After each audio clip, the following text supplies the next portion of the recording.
Where were you born? I was born in Grand Falls, New Brunswick. And how old were you when you came to Fort McMurray? Like 7. So we came here in 1977. So you yourself have been in Fort McMurray for 48 years. Yeah, for most of my life. I left when I was 18, or 19, many people do, and I came back in my early 20s, and a lot of my friends had done the same. A lot of them came back. What was it like growing up here? What did you do? It was a small town. Obviously, we didn't have quite the population. I'd say it was about 35,000, so half the size it is now. That was a great town. It was easy to access everything, great sports leagues. I played softball and hockey and on the minor leagues here.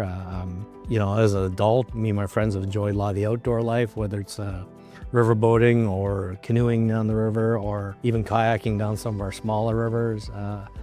I think the trick is to really respect and enjoy and embrace the outdoor life here, for sure. So how's it changed a lot since you grew up here? You know what? Fort McMurray's grown for the better. We have a very diverse population. Because of that diverse population, that puts us on par with any of the large centers, whether it be Toronto or Vancouver or in Edmonton or Calgary. We have that diversity in our population regarding ethnicity, and that has translated into a variety of restaurants in town here, which is really nice. Little things like that really add to the flavor of town, no pun intended, and just make it more attractive to live here, for sure. I know you're a paramedic. How'd you get into that? I guess just following my father, who is in the medical profession, and my mom was a nurse. I suppose I gravitate towards that health profession line of work, and being a paramedic really resonated with me. First, I went to Lac La Biche to get my emergency medical technician, and then eventually I went to NATE in Edmonton to get my paramedic. Worked in a few different places, from Ponoka to Peace River and Lac La Biche, before finally settling in Fort McMurray. How does that background and history kind of help you in your role now as the member of our legislature? I think in emergency services, I was dealing with life and death. That was very immediate. In the world I am in, as an elected official, I believe that a lot of the issues we do deal with, to a certain degree, can deal with that life and death, but on a larger scale. Really, it's about trying to make life affordable for Albertans, as an example. And if life isn't affordable, they have a hard go of it. And we see people who collapse under that weight and pressure, as an example. Things like expenses and their livelihoods. So it can be tough, but I think my job in emergency services prepared me in such a way that I can tolerate a certain level of stress. Pain. Yeah. I can see that. What are you working on now? What is your portfolio? What are the things about the job that people don't know that you do? So people should know I'm not a member of cabinet, so I'm considered a private member. But as such, I do have a title. I'm a Parliamentary Secretary for Northern Development and Small Business. So those are my focuses, just addressing issues of small business. So I do try to get out and meet people who are in that area and relaying their concerns to the government.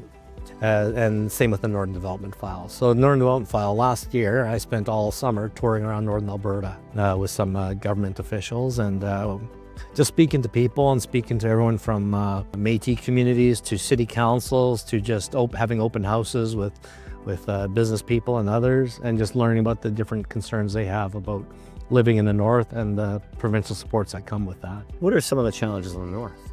You know what? It's very reflective of us here in Fort McMurray, quite honestly. I found out that the same issues resonate.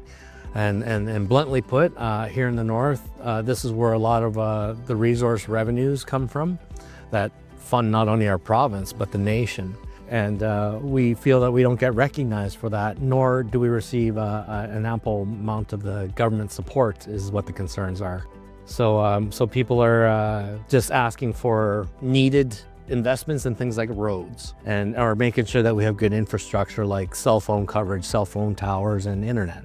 Next question for you. What is something that you're working on for the region that not a lot of people know about, but it's been good for the region? As I mentioned, my background is in health, so I have an affinity towards health-related topics. So I'm very proud that our province expanded our medical programs to train doctors to Grand Prairie and Lethbridge. I like to think I participate in that process because I had been pushing for many years for us to start a Northern Alberta School of Medicine, much in the same way that Ontario has a Northern Ontario School of Medicine.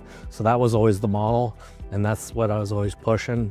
And again, disappointed they didn't quite start at McMurray, but Still, it's a win. But I'm glad that our province saw that as one of the solutions for us to deal with this healthcare crisis that we're in. Where do you think Fort McMurray it will be in 5 years? Well, we're going to still be here, despite what climate alarmists think. The industry here is still very viable, and even if we didn't need it for energy, we'll still need our products for other things. Everything we create, whether it's plastics or other things, it'll always be required. My hope is that we're growing then. My hope is that we'd be growing in communities like Fort McMurray and Conklin as an example, and that we'll be slowly working towards less commuting. Another day, another time, communities used to grow up where the industry was. And for some reason, we've allowed airplanes and work camps to take over. It's for those reasons I'd like to see our rural communities grow more to adapt and allow those people to have an option to live closer. Final question. You're someone thinking about moving here. What would you tell them?